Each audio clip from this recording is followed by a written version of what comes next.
Olá meninos do nono ano, tudo bem? Hoje eu vou fazer a correção da segunda lista de atividades que eu enviei para vocês na agenda, tá? Antes de eu começar a correção, eu queria fazer uma breve revisão sobre os átomos da tabela periódica, como a gente encontra o número de prótons, o número de elétrons. Eu recebi na agenda, né, um recado da Larissa, falou que estava com muita dificuldade. Então, Larissa, vou tentar fazer com que você relembre aquilo que eu já havia falado em sala de aula, tá bom? Olha, primeiro, né, essa daqui é a tabela periódica que vocês têm lá na apostila de vocês, tá bom? A gente sempre usa ela em sala de aula e eu vou usar ela agora no vídeo para explicar para vocês. Lembrando que tem essa característica aqui, olha. A tabela periódica, ela aparece o símbolo, que é a letra que está representado o átomo, aqui, o símbolo. Geralmente, no caso dessa tabela periódica, geralmente aparece o número atômico em cima e o número de massa embaixo, ok? Na lateral tem o nome do átomo, então, basicamente, cada quadradinho desse é isso. Tem o símbolo no meio, que é representado pela letra, tem o nome do átomo e a quantidade de número atômico e número de massa.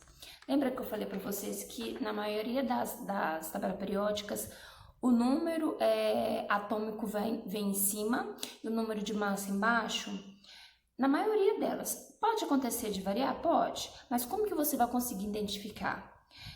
Quando eu falei para vocês que o número de massa é o número maior ali daquele quadradinho, é como se fosse o peso desse átomo, né? O átomo, dentro do núcleo dele, é formado de prótons e nêutrons, e ao redor, aquelas eletrosferas é formada de elétrons, ok? Então, o centro desse átomo é o que pesa, é a massa do átomo, tá bom? Então, sempre o número maior é o número de massa. E você já sabe que o menor número vai ser o número atômico, ok? Exemplos aqui, ó. Olha o hélio. Deixa eu focar aqui para vocês. Isso, aqui. Eu tenho o número atômico em cima e o número de massa embaixo. Tá vendo que o número de massa ele é maior? Então, nesse caso aqui, dessa tabela periódica, ela vai aparecer o número de massa embaixo, ok? Agora, como que eu consigo identificar qual que é o valor de prótons, qual que é o valor de elétrons, né? Acredito que essa é a dúvida da Larissa. Dá uma olhadinha nisso daqui, ó. Eu coloquei resumidamente nessa folha aqui para vocês o seguinte. Lá em cima, eu tenho o número de prótons, que é o mesmo número de elétrons, ok? Para você saber o número de prótons, você precisa identificar o número atômico. Ou seja, o número atômico aqui é o mesmo número de prótons. Então, se eu sei o número atômico do meu átomo, eu vou saber o número de prótons e também o número de elétrons, porque o número de prótons é o mesmo número de elétrons e o número atômico é o mesmo número de prótons. Dá uma olhadinha novamente aqui. Esse esqueminha aqui, pessoal, tem lá no caderno de vocês, que eu já havia passado, ok? Então, observa aí. O número atômico é o mesmo número de prótons. Então, se você sabe o número de prótons, você vai saber o número de elétrons, porque é o mesmo, tá bom? O número atômico é representado pela letra Z e o número de massa é representado pela letra A. O exemplo que eu tenho aqui, esse exemplo aqui. Eu tenho aí o átomo cálcio. O cálcio, ele tem 20 de número atômico e 40 de número de massa atômica, tá? Então, a quantidade de prótons desse átomo vai ser 20, a quantidade de elétrons, que é a mesma coisa de prótons, é 20. E para calcular o nêutron, lembra que eu expliquei para vocês que precisa de calcular o nêutron, porque no centro do átomo eu tenho prótons e nêutrons. O nêutrons nem sempre vai ser o mesmo número de prótons nem de elétrons. Pode acontecer que seja o mesmo? Sim. Mas para você saber, você vai ter que pegar o quê? Pegar o número de massa menos o número atômico para você identificar o número de elétrons. Olha aqui. Esse daqui, ó. Eu peguei aqui A letra A significa massa, a letra Z significa número atômico. Eu peguei o valor de massa e diminuí pelo valor de número atômico, que é 40 menos 20. 40 é o número de massa e 20 é o número atômico. Diminuiu, deu 20. 20 deu semelhante aos outros valores aqui, ó, de prótons, de elétrons. Pode acontecer? Pode, mas nem sempre vai acontecer assim, ok?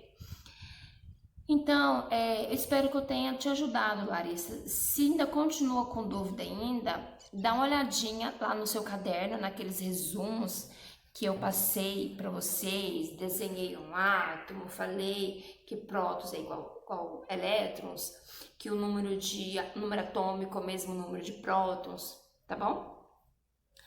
Então, pessoal, eu vou passar a correção agora para vocês dessa lista de atividade e eu espero que vocês tenham lembrado, tá bom? Acompanha aí que a gente já vai fazer a correção.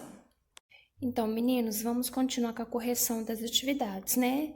Aquele primeiro vídeo foi uma revisão de número de prótons, elétrons, massa, número atômico. Agora, vamos fazer a correção da atividade. A questão 1, pediu para você escrever um breve texto sobre a nossa estrela, o Sol. Falar um pouco sobre ela, que é a única estrela que nós temos na nossa galáxia, que ela foi formada há cerca de 4,5 bilhões de anos, através dessa grande explosão. Falar também que você poderia colocar também que a temperatura na superfície dela chega aí a 6.000 graus Celsius, que o diâmetro dela chega a ser 100 vezes maior que a Terra. Ou seja, cabe muitas terras ali dentro, né? Se fosse para colocar dentro do Sol. E ela tem um formato esférico, ok? E é uma estrela nova. A nossa estrela, ela não é uma estrela velha. Ela na escala ali, ela tá quase não tão recente, mas não adulta. Tá ali entre esse meio termo, tá bom? Outra também curiosidade, lembra que eu falei para vocês que se acabasse, se o Sol parasse de emitir luz nesse exato momento, a gente teria somente mais 8 minutos de luz. Então, isso quer dizer que o Sol demora 8 minutos para a luz dele chegar até o nosso planeta, ok? Porque a distância aí é bem grande, cerca de 150 milhões de quilômetros, né? Então, por isso, demora 8 minutos para chegar na Terra, tá bom? A próxima questão. 2. Indica o número de prótons, elétrons e nêutrons dos átomos abaixo. Eu já coloquei a resposta, você acompanha no seu caderno, tá? O índio, ele tem próton 49, elétron 49 e nêutron 65. Lembrando que para calcular o nêutron eu vou pegar a massa e diminuir pelo número atômico, né? B, argônio, próton 18, elétron 18 e nêutron 21.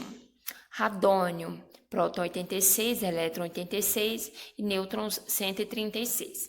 Urânio, próton 92, elétron 92 e nêutrons 143, ok? 3. Agora indica os números de massa atômica e número atômico dos átomos. Aqui é bem fácil, só você pegar aqueles números lá, daqueles quadradinhos que cada um representa um átomo, que eu expliquei para vocês, né? Que tem cerca de 118 átomos pertencentes à tabela periódica. O número, na nossa tabela do Max, o número de baixo é o número de massa e o número de cima é o número atômico. Então, primeiro, na letra A, o frâncio, ele tem o Z, significa número atômico, tá, meninos? E a letra A, número de massa, é o símbolo deles. Z, ele tem 87, número de massa 223. O hidrogênio, ele tem número atômico 1 e número de massa 1. Cálcio, número atômico 20, massa 40. O cobre tem número atômico 29 e massa 63. 4. Como é formado o nosso sistema solar?